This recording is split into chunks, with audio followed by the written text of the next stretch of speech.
terrible, the gas shortages and the water shortages and all the bad things that are happening out there. There's dedicated genealogists that are coming here. Yes, John? And did we not compare it to Hugo?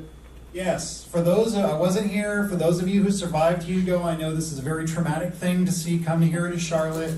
I feel for you, so hopefully this won't be anything like that. I think we're going to get rain, and that's going to be it. But anyway, so thank you very much for coming. I think we're going to have a great presentation tonight. And Dawn, you brought the refreshments this evening. So thanks to Dawn for bringing in the nice fall refreshments with apples and cheese and the cinnamon apple cider and all the fall things we like to enjoy this time of year. We didn't have any guests, I don't think, any new guests that came in tonight, but we have a number of our members who we normally don't see, one of them being the Venerable Jane Johnson is here tonight from her world travels. She's taken a stop away from her globe trotting to be able to join us tonight, so it's always great to see Jane. Some of you may know Jane recently retired from the Carolina room. So the black hole that's up there now is in Jane's absence because of her departure, but she's enjoying her retirement. But it's nice to, hopefully you'll be able to join us when you're in town between your travels, so it's nice to see you. And a number of you other folks who I haven't seen in a little while, it's great to see you here tonight too. Let's see, a couple of quick announcements. One of them is that Olde Meck participated in the backcountry days over here at the Hezekiah Alexander home that the Charlotte Museum of History put on over the last weekend. A few of us Olde Meck folks were there, and it was quite busy. Marilyn Jones actually basically staffed along with Bob Alexander and his sister. What was his sister's name? Caroline. So, and Bob is I guess an authority on the Alexander family, shall we say, or likes to think so anyhow. So. Okay, so he was up there with Marilyn, and they helped staff that room. There were lots and lots of visitors, and out of that visit, Marilyn, we got 3 new members and 1 renewal from folks that had come in. So that was really fantastic. I was down near the home with some exhibits to help introduce Olde Meck to guests and visitors, and also direct them up to our research center. So I think it was a really good day. We had lots of great exposure. And another thing is, one of the business announcements is that we are in the process of nominating officers for the year of 2019. And basically all the positions within the board of directors are available. So if you are interested in serving on the board, you're more than welcome to. You can speak to me or perhaps Lynn, and we can tell you kind of what's available. Most of us who are currently serving are interested in coming back and probably serving in the same positions we're in now.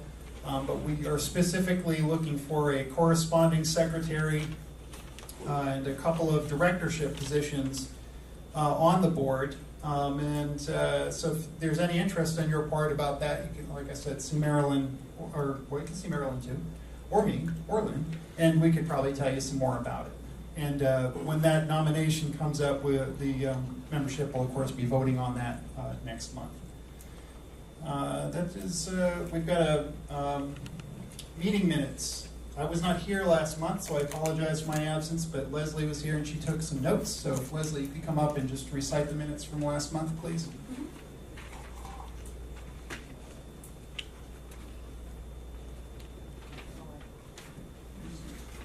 I can pretend like I'm yelling at my kids.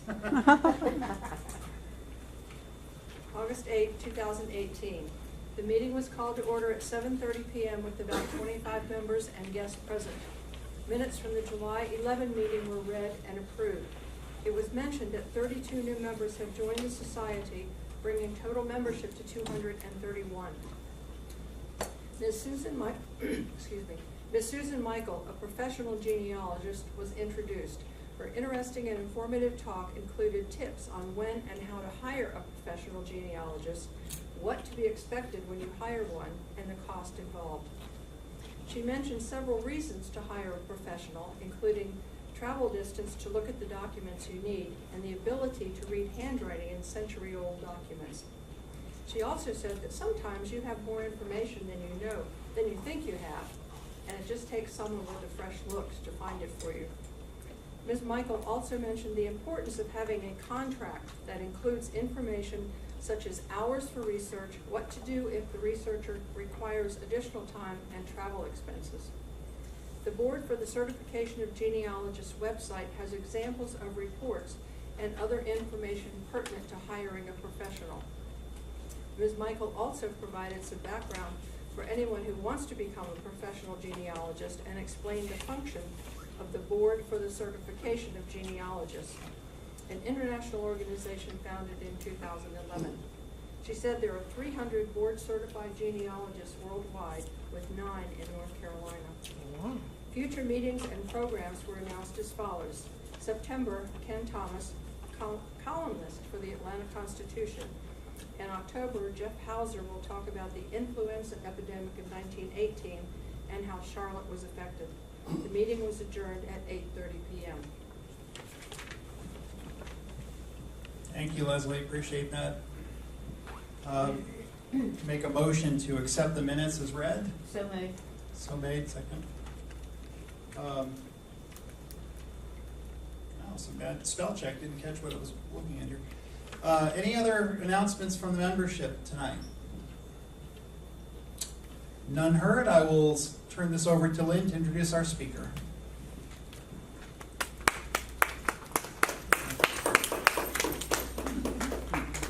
Can you hear me?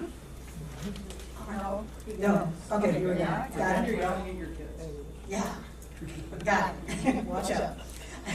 Well, our speaker tonight, Ken Thomas, has extremely impressive credentials.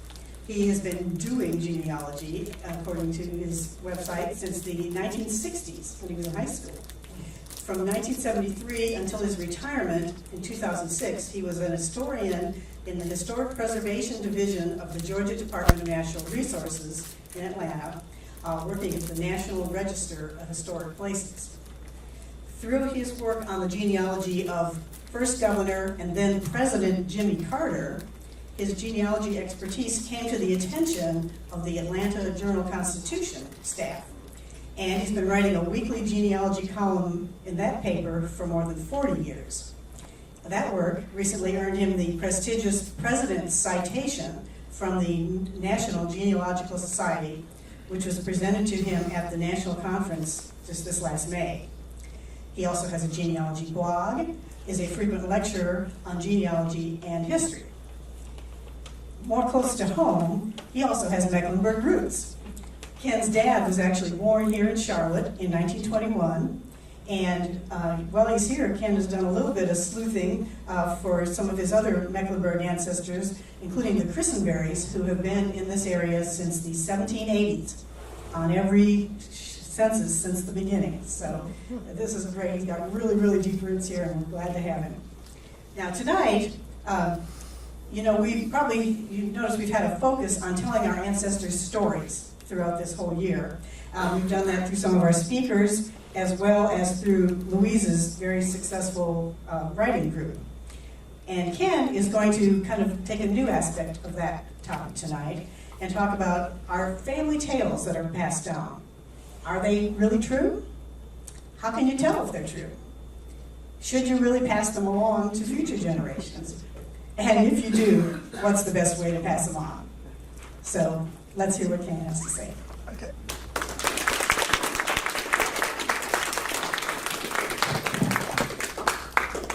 It's good to be here. I'm glad everybody braved the weather to make it here tonight. I'm going to have to leave tomorrow. I was going to stay another day, but I've got to go back to Atlanta to, the weather is apparently headed that direction. As Lynn mentioned, my dad was born here in 21. He moved to Columbus, Georgia in 1933 when he was 12. His dad was in the textile industry as an office person, and my grandfather in the middle of the Depression got a new job, and he moved to Columbus, Georgia, and became a recycler representative of mill equipment, moving it from point A to point B. And I learned real early how much you can document on people's true stories, because the church records verified when they checked out of the church here and when they got to the church in Columbus. And actually the library, where June just retired, has the Southern Textile Mill Journal, the news type of newsletter that was published, and all the Southern mills are in there, and actually has a notice that my grandparents moved to Columbus, Georgia. So if you did have these other sources, that could document that story. But I put together this slideshow. This every time I speak, there's always something. This time I can't see the screen, which is the little arrow I'm supposed to push here too. Bottom right. Okay. Okay. So what we're going to talk about, I'm all wired up so I can walk around. I like to do that. The great family myths. Now, I gave you a handout, and a lot of these tips will sort of go back to the handout at the end and make sure we've covered everything, but I sort of did that to cover some things, and I'm sorry that somebody here may not be able to see, but it's not the Baptist church, so you can move. The great family myths, it could be one of our ancestors phoning in to say, don't tell my story. The three brothers, they always say this, a lot of people used to tell this a lot. One came north, one came south, and one went west. And I don't know anybody tells that kind of tale anymore. The main favorite one nowadays is the Indian princess. And of course, the Indians didn't really have princesses, but everybody's Indian is never just a plain old Indian. They're always a princess. So you got to remember that. And then my grandmother family's perpetuated this one. We're kin to somebody so-and-so famous because we have the same last name. My grandmother was a Russell, and her Russells, I later learned, came out of Anson County down the road. So I've got roots in this area. And y'all know Lois Moore Yandel. Lois has a unique distinction to be kin to my mother and my father. So she's kin to the Russells from Anson County, and she's kin to the Christenberries from Mecklenburg. So she's kin to both sides of my family. I met her at one of the meetings years ago, and we've been friends ever since. And so anyway, my grandmother was a Russell, so Georgia had U.S. Senator Richard Russell, the subject of the Senate building they want to change the name of now. And my grandmother's family said, we're kin to Senator Russell because we're Russells. Well, that was a stupid story. And later I went off to the YMCA Youth Assembly in Georgia, and I met Senator Russell's niece because she sat right next to me. So I just happened to meet her, and so I said, well, tell me the story. So she wrote me a letter. Her dad was a college professor, and of course they were Tories of the American Revolution and fled to Nova Scotia and then came back, so they were not kin. We weren't kin at all. Now with DNA, you could have pulled one of them and pulled my cousin, and we could have proved it rather quickly. They were not related. The ancestors were wealthy in the old country.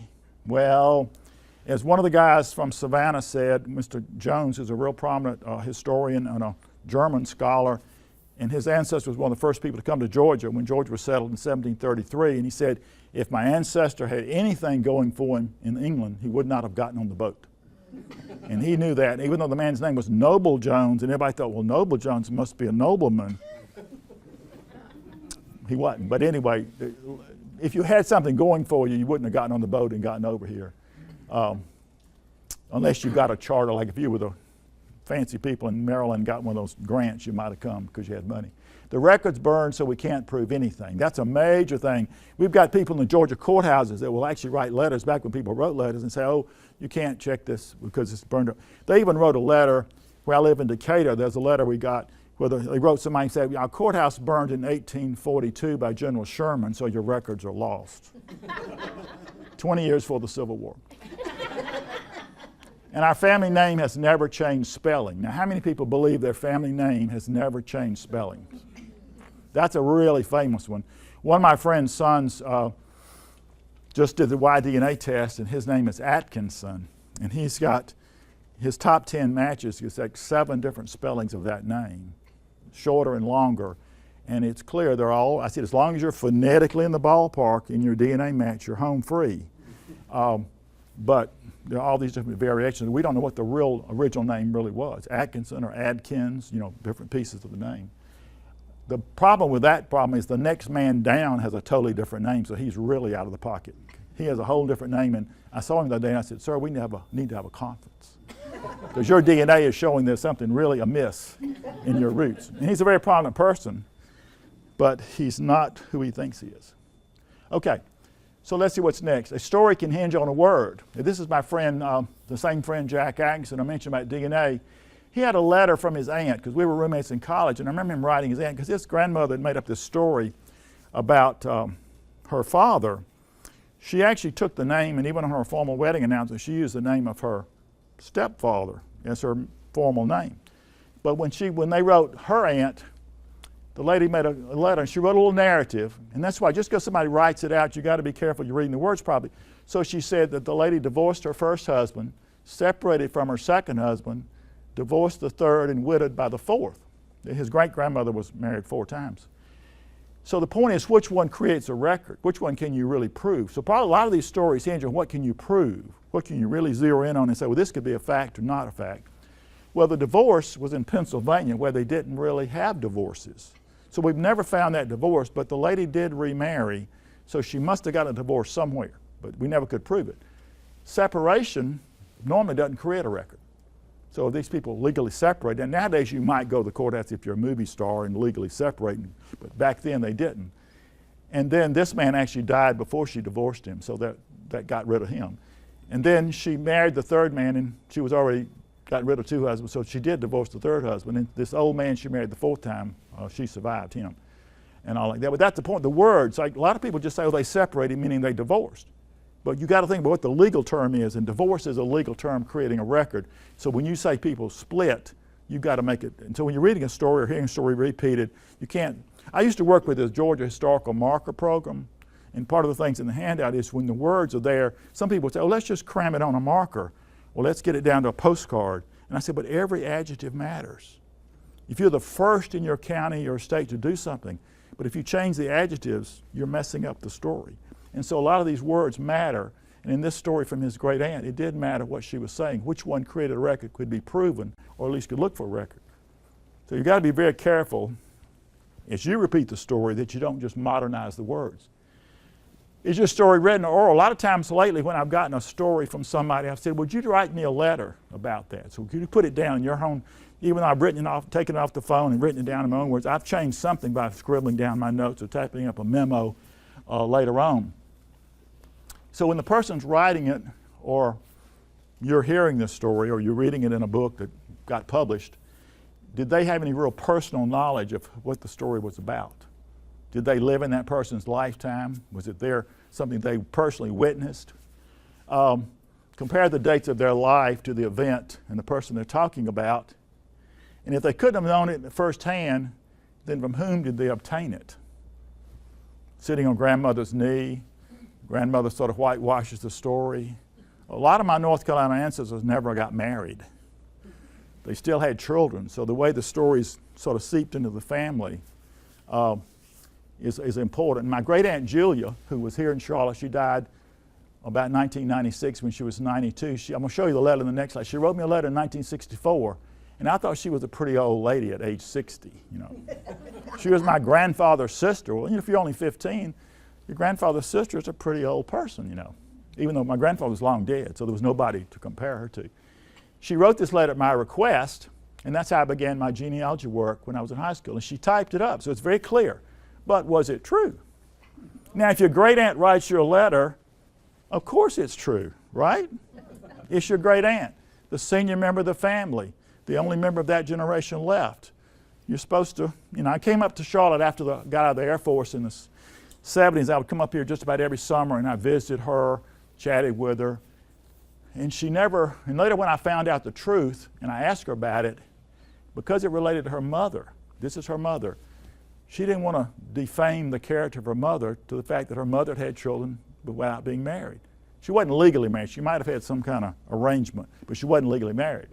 Now you can see that Grandma Vina is a pretty formidable looking lady. She's got some interesting beads, long hair, very interesting picture of her. So she was probably a pretty formidable. My sister sort of takes after some of these formidable women who sort of probably told some of the men to, get on. In the 1900 census, Grandma Vina is there with her 3 children with her maiden name, and no husband. She didn't marry Jack Thomas till 1902. But when Aunt Julia wrote this letter that she typed up here in 1964, she sort of puts down the Thomases who are buried at Elmwood up here, John and Elizabeth. Now she's the product of the marriage, so she's legitimate. She's born after 1902. So she just types up John married Vina Hoyle, and they had the following children. My grandfather, and my Louise Harkey's mother, this is Ms. White. Some of y'all made the Troy Harkey family. This is Mrs. Harkey's mother. And then Aunt Cleo, who died, but she was married to the Reverend Jones. And of course, a minister would never tell a story, a fib. And then the last child is Aunt Julia. What she forgets to put in, there were 2 more sons that were born that are not here because they both died without children. She forgets to tell you that this is where they married. These 3 people are not. They have nothing to do with these people up there. So I didn't learn the real story until 1967. A few years later, when I asked a friend who was getting married here, I said, well, would you go to the courthouse and look this up? So that's when she produced the 1902 marriage, and she said, something's amiss. Your grandfather was 10 years old when his parents got married. So it took me another 25 years to find the answer. And that's when this guy here, Aunt Cleo's son, who was also the Reverend James C. Jones, he called me up one night when my aunt died to commiserate, and he started saying about the genealogy. And I said, well, you surely Aunt Julia's told you that I've been doing genealogy all these years. By that time, 30 years. She'd never told him anything. She didn't want to talk about anything. She lived to be 92 because she sort of pushed things aside. Started talking to him, and that's when he tells me, he said, well, you know grandmother had two sets of children, 3 by the first husband and 3 by the second. That's the only person that's ever said that. And then I said, well, without any knowledge of anything, I said, well, who was the first husband? And he says, well, you know, that so-and-so had a one arm. We're going to show about the man with the one arm later. I said, no, her father had the one arm. You're not supposed to correct anybody. Another thing, whoever's the oral historian here, the storyteller, you really don't correct anybody giving you a story. You're supposed to take it down and then maybe annotate it later. But I corrected him. I said, no, your grandfather's the one that had the one arm, her father, great-grandfather. So anyway, he said, that's right. The man's name was Humphreys. That's all he knew. And they were at the moonshine still, and my mother was the lookout. I said, she's a little bit too young to have been the lookout at a moonshine still.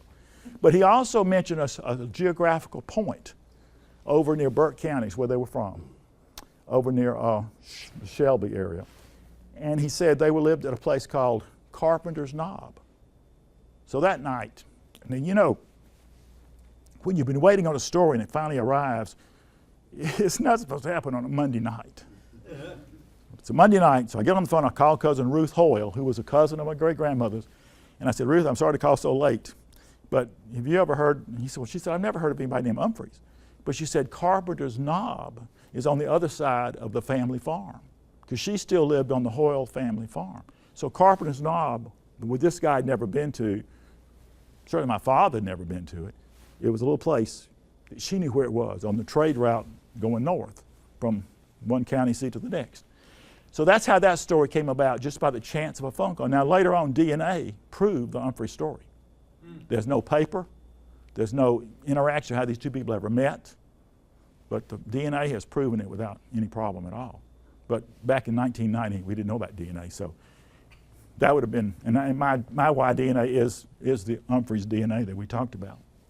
Okay, so again, when I got to this story, I did talk to the same guy that called me. I called his sister, and I asked her to write the story down. I said, I want you to tell me what you know about the Humphreys. So she knew it too. So she wrote it down. So I have a letter from her telling me what she had heard. And I said, well, how did you know the man's name? She said, well, my grandmother roomed with me for a while, and she told me that was her first husband. But neither one of these people ever made it their grandfather's name. They never thought about that. They just didn't sort it all out. So get it in writing. If it's got to be an email, print it out, put it in your files. At least an email has a date on it. You know when it happened, and put that in your records. But make some kind of record of it and advise other people, because just because somebody tells you something on the phone or at a party or at a funeral, it doesn't really create a record that you can do anything with in the future.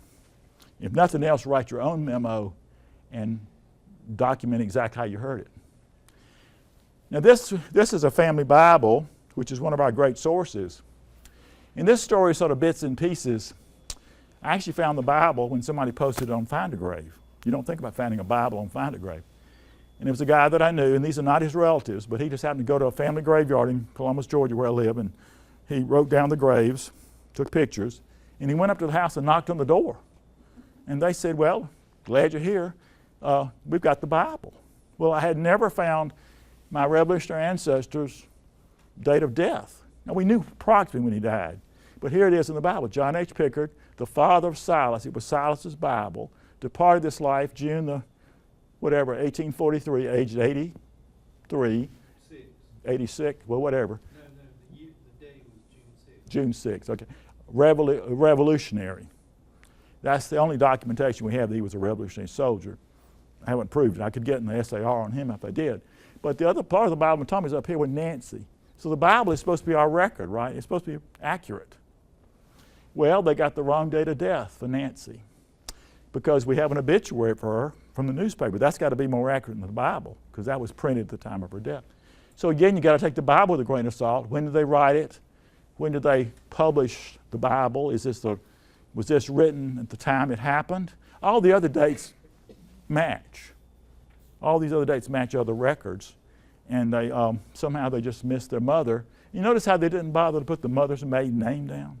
Couldn't you just kill them if they weren't already dead? That they didn't. Now later, I was on the case of her and I actually proved who her father was from over in Lincoln County. But I thought, you go to the trouble to write your mother's death date in there and you don't even put her maiden name down. So, but again, you got to take even a Bible with a grain of salt because the people may not have done it at the right time that it came out. And then there are other things like my grandmother. My family's full of all these good examples because my grandmother and her sister, she had 3 older sisters. My grandmother was in Columbus, Georgia, was the youngest. And she had one sister that was like 15 years old when she was born. And they were pretty formidable women. You didn't want to mess with the 4 Russell sisters. And when all my cousins get together, we always talk about how our grandmother, because one of the sisters was the, what do you call the grand poobah of the Eastern Star? The worthy matron. She was the worthy matron. And that's the kind of personality she was. Okay, so their story was why they didn't have anything on their mother's birth. We don't know our mother's age because her birth certificate or birth record burned when the courthouse burned. Now what's wrong with this story in Georgia? You could burn every courthouse in Georgia, but you wouldn't burn any birth certificates. Now y'all, in North Carolina, y'all do have birth records in some courthouses. In Georgia, that's never been the case. That's not where they're kept. So the courthouse could have burned a zillion times. The fact is the courthouse never burned in her lifetime. The last time it burned was 1838. But they didn't know that. See, that sometimes these stories people tell you are excuses because a lot of people don't want to say they're ignorant. They don't want to say they don't know. They don't want to say they've never asked. So they just make up some tall tale to cover their, you know what. Columbus, Georgia did start birth records in 1890 in the city because it was a municipality. And a lot of Georgia cities did start birth records, just like Charlotte started, I think, in like 1911 or something, a certain date that they started that predated the state of North Carolina. But anyway, that's just a fact that that's what these people said when they had never done any research, they had never finished school, they had no personal knowledge. They just sort of said that to cover their tracks because they were embarrassed. When they did her tombstone, just a few years before I started, they had carved great-grandmother's tombstone, and they put the birth year as 1874 when she was actually born in 1868. If they'd gone down to look up her marriage record, which they probably didn't realize was in the courthouse, she was 18 when she married, they could have at least subtracted from her marriage record. They also tried to say she got married when she was 14 when she really was 18. And so they just sort of kept making up stories. It's very good to create a timeline because if you get somebody's facts and put them on the records that could be created and lay them out, it helps you figure out where you can find a record to verify the story. If you lay, I'm going to show you a story in a minute that I just got from a friend, but you need to always think about what can help verify the story. This is my other great-grandfather in Georgia. Now, he died in 1918, and I always thought he died in the fall of 1918. Jeff, what did you think he died of? I would speculate the Spanish flu. But he didn't. He was in the World War I draft records. He signed his draft card. He was 45 years old, 44. He died the next week, but it wasn't of the flu. He died of a broken heart and a little bit of alcohol thrown in.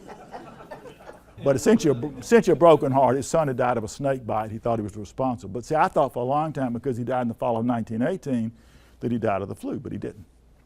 And he died. His brother died a month later, and his brother has a death certificate. Although Georgia didn't have death certificates then, there were few done in the fall of 1918, so that helps verify some stories when you don't supposed to have a record. We do. But anyway, laying his timeline out, we got census records on him, we got his draft record, we have his obituary, his tombstone, all these things lining up to give us a profile of his life, and it's pretty straightforward. He doesn't really have any mysteries related to him, although a lot of his relatives do. And I think timelines are great no matter what kind of research you're doing. Now this is a little memoir a friend of mine got from her great-grandfather. She just sent this to me. So here's a man, he's saying this story. Unfortunately, he had a lot of racial comments. I've sort of trimmed out the racial comments because that didn't fall into the story. My earliest recollection was the burning of my wrist with the flat iron. Being of reminiscent mind, I go back to Cuthbert. These are all towns south of Columbus. As tradition has it, I was born in, now this man actually wrote this out. I was born in Chattahoochee County, August 26. My father and mother must have moved to Randolph, that's where Cuthbert is, that fall or winter, taking them with my oldest brother, who was born at Green Hill, that's another little town in Chattahoochee County. In 1858, when his brother was born, and myself making a family of 4. We moved to my grandfather McNeil's plantation. Okay, now I've looked up, this is his find-a-grave tombstone. So he was born in 1861, so that's the year of his birth. So when his parents were married in 54, so that makes sense. McNeil was his mother's maiden name. So then he has this memory. Now, could he have had this memory? When he was 4 years old, he remembers a few things that happened in my 4th year. One of them seeing the soldiers coming back from the war, meaning the Civil War. I was in the shanties at the time, and they were aboard the Fort Gaines train. Well, geographically, all this makes sense, and the dates match sense. So his little story is really accurate. And this man has just sort of written this down late in life, and his family has this. And he goes on to talk about a lot of other stuff, but that's an example of where you can verify the story. Pretty simple story, but his facts match. And they're lucky to have this, that he wrote this thing down. And we're just so many people we know that didn't ever write anything down that you can go back and verify. Okay. Now this is one we talked earlier tonight during the reception about newspapers.com. And this is my ancestor with the one arm. I never thought I could verify the one arm story. I don't have a picture of him. There probably is a picture. So the family story in the whole family was that he lost his arm due to a threshing accident. That's all I ever heard when I interviewed people. Because you remember he'd been dead a long time by the time I came along asking questions. So he died in a threshing. He lost his arm in a threshing. Well, recently I was just looking his name up on newspapers.com. I wasn't even looking for anything special. And I found this article about the threshing accident. Who would have thought it would have made the newspaper, not just in Shelby, the home county, but this was picked up, this came from the Durham paper. The newspapers.com, because it's got all these North Carolina papers, this story got picked up all over the state about him getting drunk and fooling around in the threshing machine. And there we were so sorry that he had lost his arm. It's a wonder he didn't lose his life. And there's the doctors that came to his rescue, amputating his arm near the shoulder. And then it goes on about another story. But that was something I never thought I would identify. That, by 1889, he had a bunch of children. He'd been married. He had a couple of kids without being married, and then he had a slew of kids after he married. So what do you do when you lose your arm and you're a farmer? You go in the moonshining business. So the next thing, that same night, the next clipping, I thought, well, damn, there's when he got arrested for moonshining. And this tells us the other men. Of course, moonshining is a federal offense, so there's probably going to be a federal case at the National Archives in Atlanta covering this, because we now know the other men that were arrested, and there might have been one court case, and it could have been indexed under one of these other guys. There's several other names below his. I just cut it off there. But who would have thought I'd found both these facts? And of course, the family doesn't, they talk about him being a moonshiner, and they talk about him losing his arm, but they never connect the two, and they never said he was drunk, falling into the threshing machine, losing his arm, and being in pretty bad shape. And of course, this is the abbreviated version from the Durham paper. If the Shelby paper exists, then most likely it's a longer article, because it got copied in a smaller version. The moral of the story with newspapers.com is, look, no matter what you're thinking about, because if your hometown paper is missing, it could easily be picked up in some other paper that thought it was a human interest story and got copied all over whatever state you're in. And I always go back and look later, because they're always adding papers or newspaper, or any of these newspaper sites are always adding other papers in there that weren't necessarily there the first time you looked. Okay, let me see where I'm at, because I want to make sure we don't miss something here.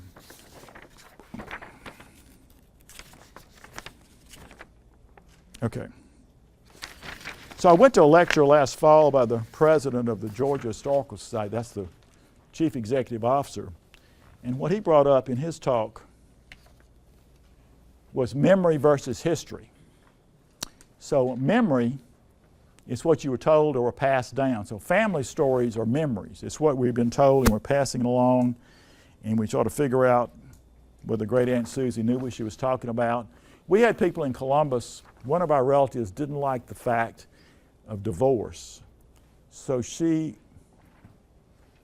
whitewashed out of the family tree anybody that got a divorce or had any kind of marital mishap.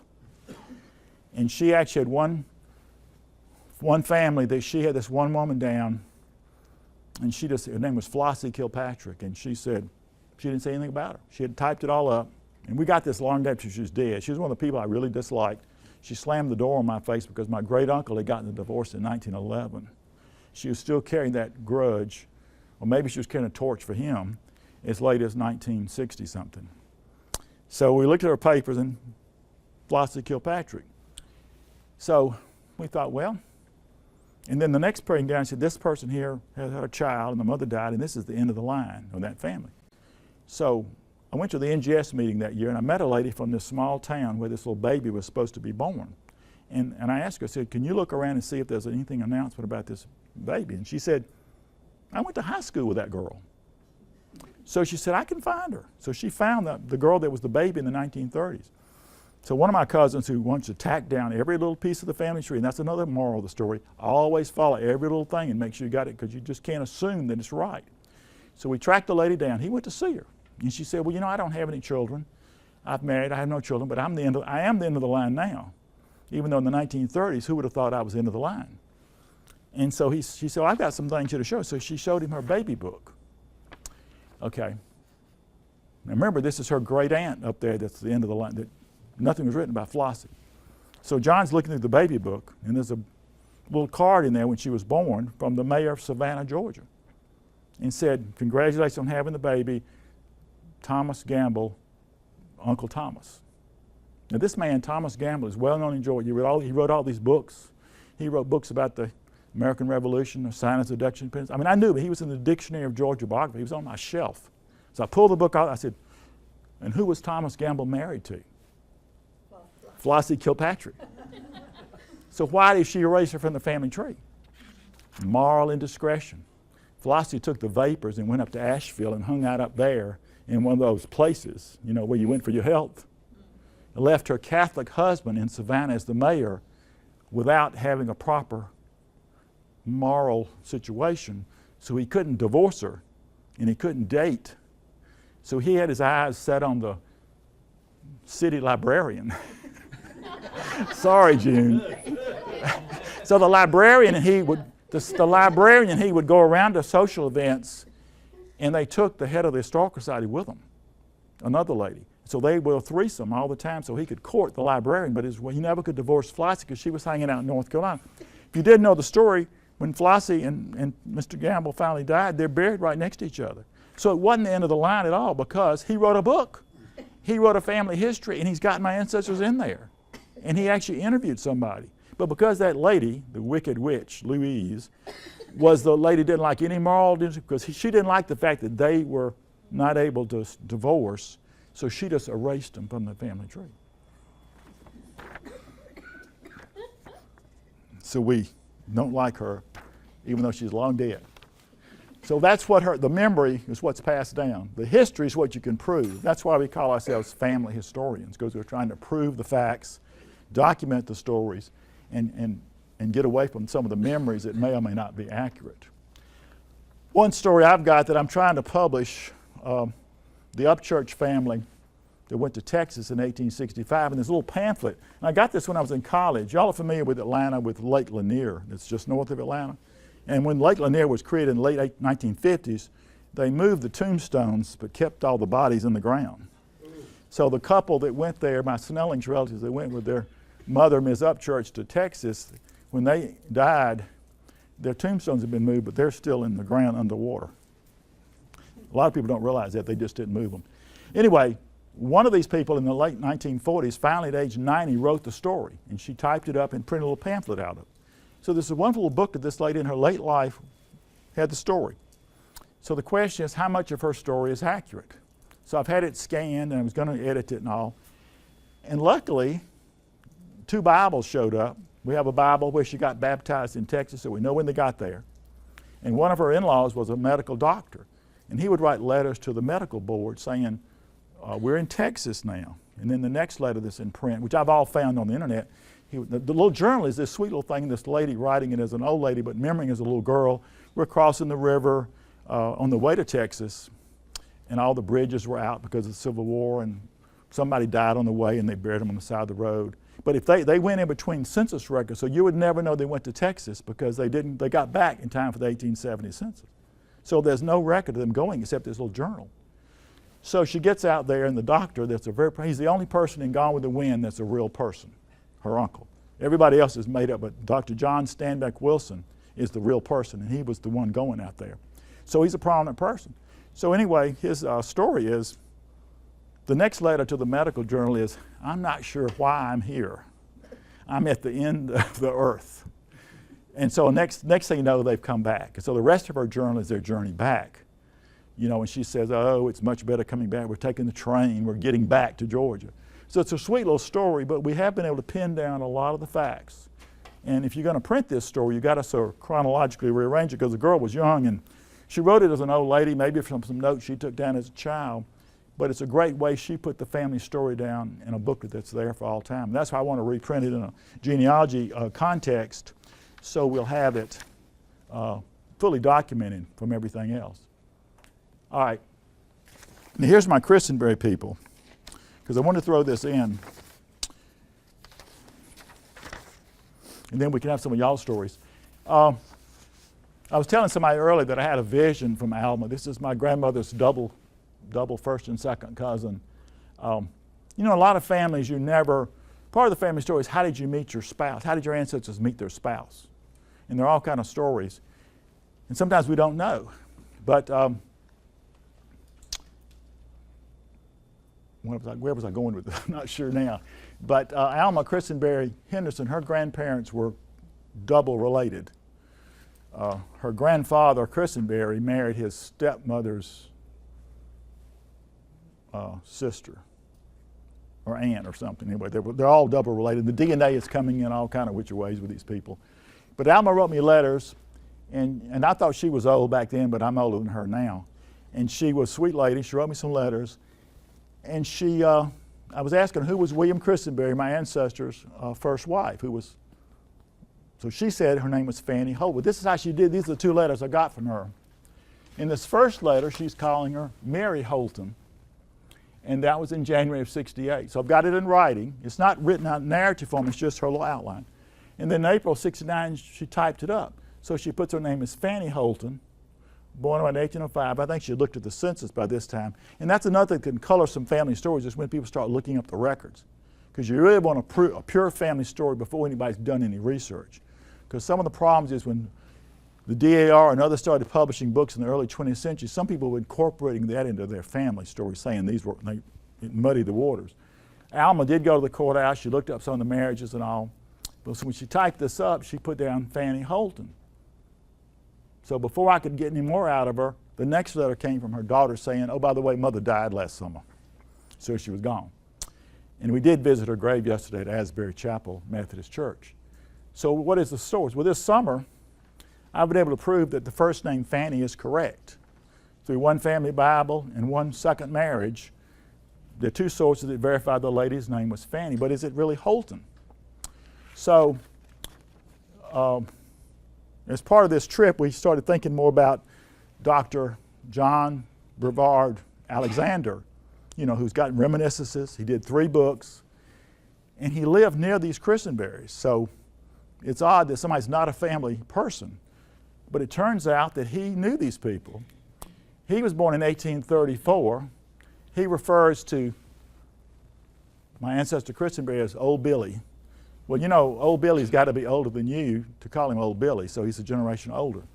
And he refers to the Farrells and the Jordans and all these people that lived next to the Christenberry and are married with him. So he has this, this does not appear in one of his books, but he refers to the Christenberries in several of his publications. But there's a newspaper story that John Blythe found the other night. We found another copy of it at the college today, and this is what he had to say. I've got a picture of it. I've got to read it to you. So the fact that this man he was not old enough to have known the first wife at all, because he was born in 1834, so he never met this woman. But he sort of got the story slightly garbled too. And he's not related to them. He says Mrs. Mary Holton, who afterwards married Billy Christenberry, was not only a good woman, but if ever there was a sanctified Christian, she certainly was one. Although scarcely able to read, she could explain Scripture. So she's talking about this lady, that's my ancestor. Now, whichever wife, the second wife was named Mary. We think he's talking about the second wife, but he calls her Mary Holton. So were the two wives sisters? Possibly so. And then he goes into a whole quote about the child, her first child, going to Alabama. So he knew enough about the family to be quoting some stuff that we can verify. So there's a man who in several of his writings refers to these Christenberries, so he knew them. So you're getting from another whole source. It's not even related to these people. We're getting a little bit of a tidbit that may help verify this. We haven't found anybody named Holton in the 1820s, so we don't know. But it's one of those things I'm trying to prove. But again, was this lady accurate? She never met them either. Fanny had been dead 60 years by the time Alma was born. We did a book on the Christenberry family back in the 80s. Some of y'all may have seen it. I contributed her letters to it. So have I added to the myth of the story. I added somebody that was their descendant, but was she correct? We don't know. So I made an error maybe by turning in her letter saying this lady must know, but I can't find any other verification right now. So that's why you got to be careful of what you might add to a family story without saying, we're not really sure about this, but now it's in print, and everybody on the internet's copying that information because we got it from Alma. So we hope Alma's correct. We don't know for sure. We're still working on it. So, yeah. I'm doing research on the Henderson family that she's married to. Okay. Well, you need to find her papers, because when she died, her daughter, a year later, told the librarian who tracked her down that they couldn't find the papers. So we'd like to find what happened to Alma's papers. Her sister was Mrs. Hugh Jordan, who helped with the Christenberry reunions. The Christenberries had a reunion for decades, and I'd like to find, that's one reason I wanted to speak, to talk about this. Let's find somebody that knows something else that went on with this family. If we can just find somebody that said this before Alma, it'd be great. Well, I can put you in touch with some of the Okay. Henderson family that are descended from Alma. Well, let me know. That's right, because I've lost touch with them. That'd be great. Okay? That'd be helpful. That's one reason I wanted to talk, is to get some connections here. Now, the lady that's here that does oral history, now these are just some of the things. I put this together for a talk in Atlanta. And if you're really trying to interview people to create some more data for your files, it's always good to go to the Oral History Association. They have lots of questions you can ask people, a lot of questionnaires you can turn in. This one is a website, thoughtco.com, has 50 questions you can ask people. Always preserve an interview. This is why I've tried to get things in writing or type up an interview. I interviewed my grandmother one time, and I haven't gotten that typed up, but I've had the tape copied a few times, but I need to get a copy of that just to be able to have another version of it. Share your copies with some other people. A lot of us in genealogy spend too much of our stuff in our own files, and we don't share with anyone else. I've had several people contact me just based on a letter they found in their mother's files when their mother died. And it's really been helpful to have them have a way to find me, because I wrote them a letter. It wasn't an email, it was an actual letter that they found when their mother died. And it gave them a reason, because I stayed at the same address, that helped too. I used to have a stationery that had not only my address, but my parents' home address on it, just so that there would be another way to find me. Of course, those addresses are no good anymore. And try to donate a copy of any kind of interview you do, or any kind of really good family memo you do through the local Genealogical Historical Society for files like y'all have got. I've had good record in a lot of Georgia small historical societies where even with email, the man is taking them off the internet and making a folder and stuff like that. Just so there's another copy of what you turn up that can be useful to people. One thing they're doing in Atlanta, and I think y'all are doing something like that up here, we have a branch of StoryCorps, which is from the Library of Congress, where they're interviewing people. They've also had a World War II Veterans Project to interview veterans and record that. A lot of cities have been doing that. This is the Veterans Project here. And StoryCorps is a really important thing that's permanent copies are being kept through the Library of Congress. And one thing our local historical society did in Decatur, we've always had an I Remember Hour, similar to what y'all are doing here, but we interviewed like the head of the school board or the former chairman of the county commission, anybody who's in civic life, the president of Agnes Scott or alumni of Agnes Scott College.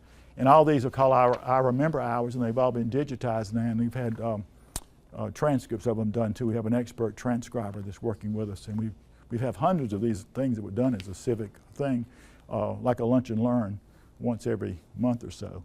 So that's just an example that groups can do to record local history as part of an interview or a story. Okay. Now, that's all I had as my part. But back to the handout. Let's just go over it real quick. The family legend, how was it conveyed to you? Orally, in writing? Did you do a real interview like we're talking about? Are there different versions? I'm talking to some of my cousins in Columbus. I mentioned to somebody during the reception. They want to know how their grandfather died in 1944. One of them says he was murdered. One of them said he was in a car wreck, which is verified by his death obituary. One said he was robbed. All those things could be possible. You could be robbed and murdered and part of a car wreck all at the same time. But so we don't know. Part of these facts are all probably true, but it's like the going around a circle around the elephant. Everybody in the family, all of his grandchildren have a different story, different piece of the story. And I haven't interviewed them all, but they brought it up. Some of these family stories are legends, defining a legend. And I think it's just something somebody made up to fill the space or to have something to talk about. We've talked on number 2, those things we've already talked about. Number 3, why do you want to analyze the legend? To seek the truth. To be a good family historian or a professional historian, as I did in my work to keep it off the historical marker. Oh, my favorite story in Georgia is Lafayette slept here. Lafayette came through Georgia in 1825. I'm sure he came through North Carolina too. He came to Georgia, and there's a historic house. It is a historic place. They have a marker out front saying Lafayette slept there. The DAR chapter is called the Lafayette Lamar chapter. When I worked on that historic house for the National Register, you realize that Lafayette had somebody with him that took a journal, like a blog, every day. So that's published. When you do the little map, Lafayette never came to that county. He went from the county, the capital of Georgia was Milledgeville. He came down the road to Macon. He met the Indians and spent the night at the Indian place. And they taught him how to dance an Indian jig. That's all in his journal. And then an escort came and took him to the Alabama border and took him to Montgomery. He never went through this county. Now, the man that lived in this house was French. Lafayette made a point of meeting anybody, wherever he went, that was French. So Lafayette probably met Grandpa, who built this house. But he didn't meet Grandpa in this house. The family merged the story. The guy, at the time we put this house on the National Register without the story, the man that owned the house was the head of the Georgia Newspaper Association. So they had a exorcism or something like that. And they publicly announced, put it all in the newspapers, Lafayette never slept here. The historical marker is still there. The state could never bring themselves to take it down. And you want to keep things like that off tombstones. Can the legend be proven or not? We talked about that. Taking the quickest and most direct route to prove it. The timeline is one way to see if it's even possible. Is there any logic to the story? A lot of these stories, have some kind of logic to them. It's just they've been told so many times they've sort of mushed around with the facts. How to present your findings. Is it worth the effort? Is it going to hurt somebody to know the truth? And we talked about this earlier. When you try to tell somebody, and DNA is proving a lot of stories where somebody's born out of wedlock, and that hurt people's feelings in the old days, and they wouldn't talk about it. Now we sort of talk about everything. But I mentioned the divorce situation in my family. Back when my great aunt got a divorce to marry the man that got the divorce, it was a big deal. She never told me she ever got divorced. She never told me about her first husband. She even gave me a picture of her and her first husband. And my grandmother saw, she said, "This ain't May and her first husband, Mr. Buchanan." But she never told me. I took the courthouse, I looked up, verified it. She never mentioned it. She didn't have any children, so she just never talked about it. So that's how she just, and I've told people, I say, if you're going to interview somebody on a touchy subject, close the door, meet them in private. and let them tell you what they'll tell you, and maybe you'll get the truth out of them. You may not, but at least you got the best. Several years ago, I was on the History Detective show, the PBS program, and that was a good example of a family. They had if you're familiar with History Detective, they have objects. You know, they have a story or an object. So they had a riding crop. It wasn't very big, and the man that was trying to investigate the riding crop said Columbus, Georgia, J.E. Davis. Now, anybody that knows American history knows that he tried to think it was Jefferson Davis. Well, first of all, Jefferson Davis never had anything to do with Columbus, Georgia. Columbus, Georgia is my hometown. That's why I got involved. So they took the story. They wanted to make a big deal about it. And if you've ever been on one of these TV shows, you know, they tape it all in different pieces and they put it together and it makes perfect sense. So they had me do the research, and I was talking to these British people. Now, can you imagine having American history through a British person? You have to tell them when the Civil War took place, because they don't know that. And all these facts, so I was dealing with them, and finally they said, well, would you just let us tape you on the show because you know how to explain all this? I said, well, you just asked me to be your researcher. So then I had to get on TV. And I was telling the man that wired me up tonight, I said, when I got wired up for that show, you know they're through with you when they unplug you. And suddenly I answered all these questions, and it made no sense because they were taping here and there, and they said, now carry the newspapers in the room, but you did it backwards. You looked at the paper, and then you pulled it off the shelf. They did everything. It wasn't done chronologically, but they did it. But the whole point was, it didn't take 2 seconds to figure out that Jefferson Davis never came to Columbus, Georgia. But they didn't want to do it that way. They went all through this search. So it turned out that there was a man in Columbus named John Davis who was a very prominent person. He'd been from New York City, and he was the one that gave this to the riding crop related to Preston Brooks, who was from Edgefield, South Carolina, the one that whipped the senator and almost killed him back in the 1850s. That's what the story related to. But anyway, it was just the fact that this family had been carrying on this myth because it said J.E. Davis, and they didn't have research sense to know how to figure that out, and the TV people didn't either. So we got a whole program out of that.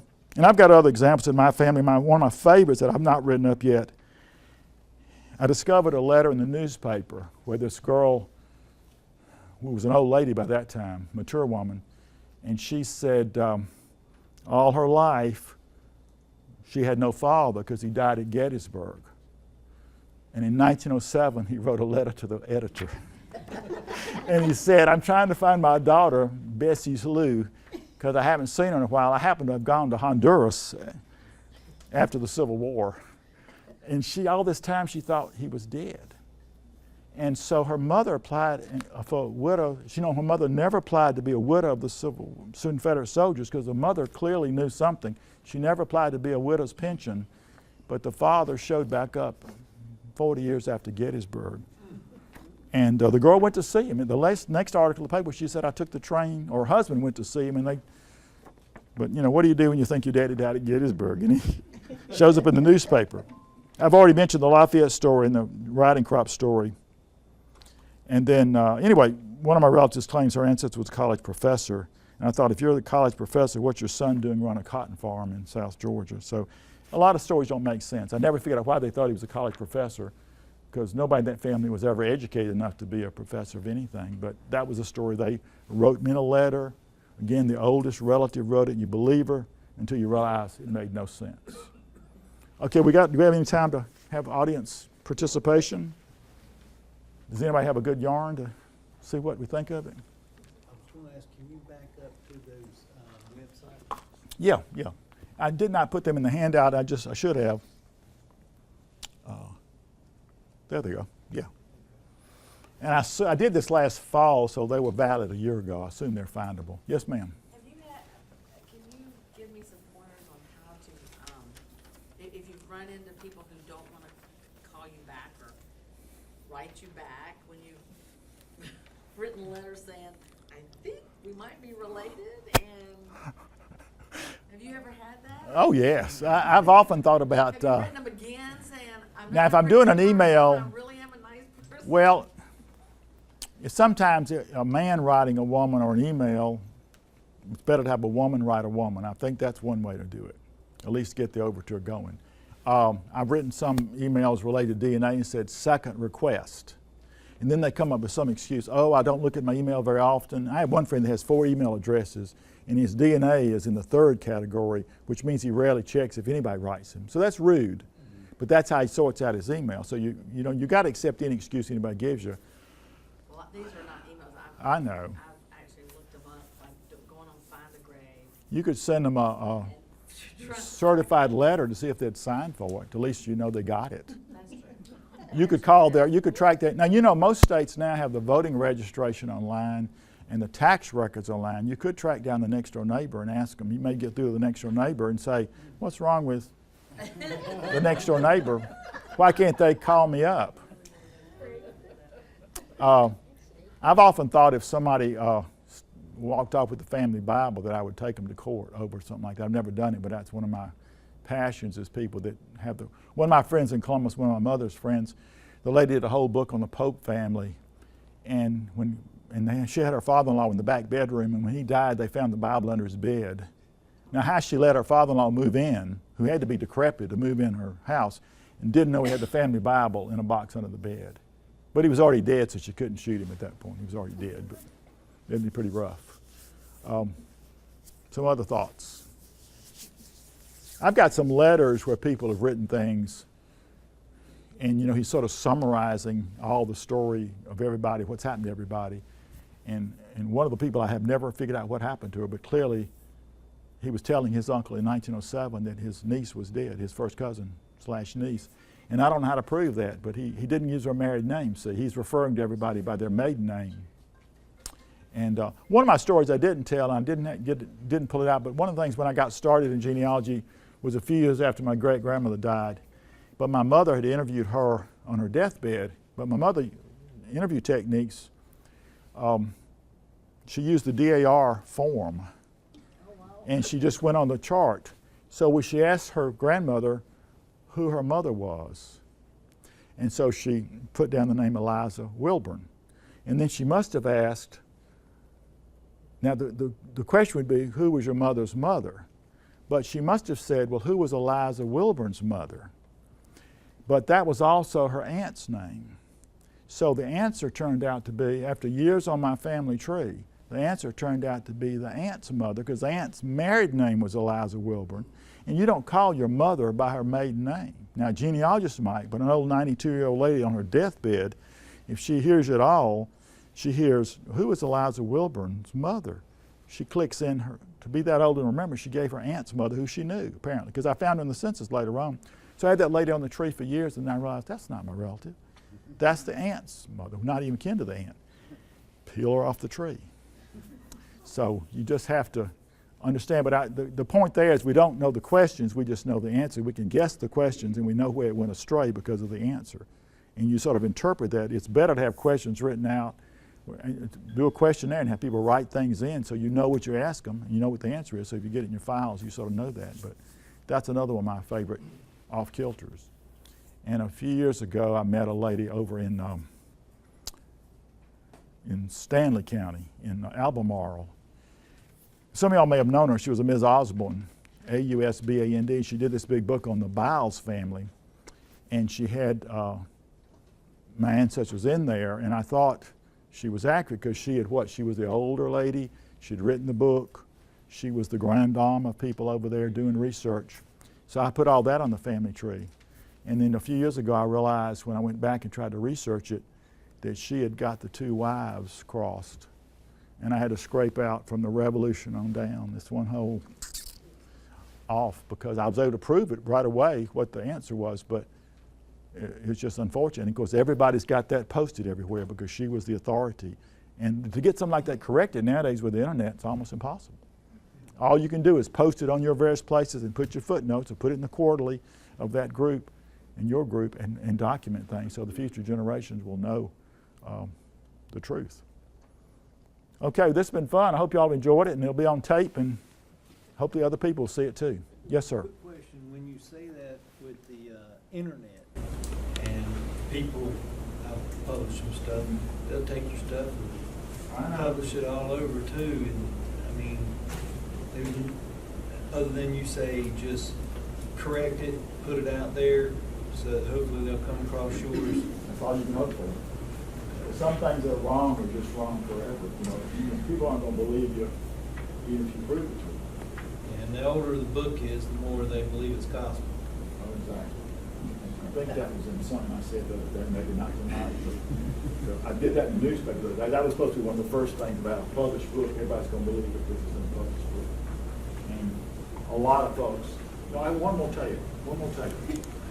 There's a prominent family in Atlanta, I can't give the name out, but the descendant was one of the ambassadors to some place that President Carter nominated him to be ambassador, he was a college professor and all this stuff. When I worked on their historic house of their ancestor, the father was a ruffian down in Tallahassee, and he ended up murdering somebody, so he went to Texas. And so he got out to Texas, and he got in trouble out there, and they burned him to death in the jail or something. And his wife returns to Atlanta and has 2 more children, way after he's dead. So those children have his name. And that family tree just conveniently leaves out the death date and the marriage date and the birth dates. And it's all hunky-dory. This is an extremely prominent family. So what if they would do a DNA test? Because they're all men. And you think, well, how do you suggest that? And they don't, they don't see this. And I did this family story for the book. I had to put it in there. So that's one of my favorite ones. This prominent family's got all these people, and who knows who the real father is. But they had some bad history, and they just sort of did a nice book. Whitewashed it. Whitewashed. The book's still in print. The book's still out there, but if you ever looked it up, that's the story. All right, well, this has been fun. I hope y'all had a good time.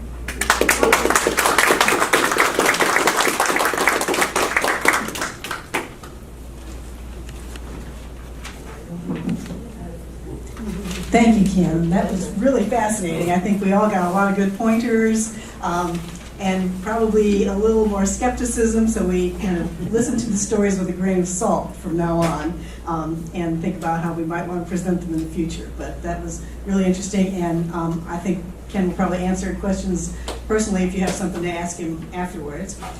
Just to give you a preview of next month's meeting, we'll actually have our own esteemed president, Jeff Hauser, who, as we mentioned earlier, is going to talk about his research into the Great Spanish Flu pandemic of 1918 and 19, which was really a worldwide event. And particularly 2 things. One, how it affected Mecklenburg County, where you are here, and also how something like that actually affects genealogy. You might think that it affects individuals, but I think Jeff is going to go into how something like that actually affects genealogy. So we're looking forward to hearing that next month, Jeff. Thanks. All right. Thanks for being here again, Ken. Really interesting presentation. Lots of good pointers there for everybody. Again, thanks for braving the storm. We'll let you out of here, get home, get ready for the real storm. And it was great seeing you tonight, and we hope you'll join us again next month. Thank you. Good night.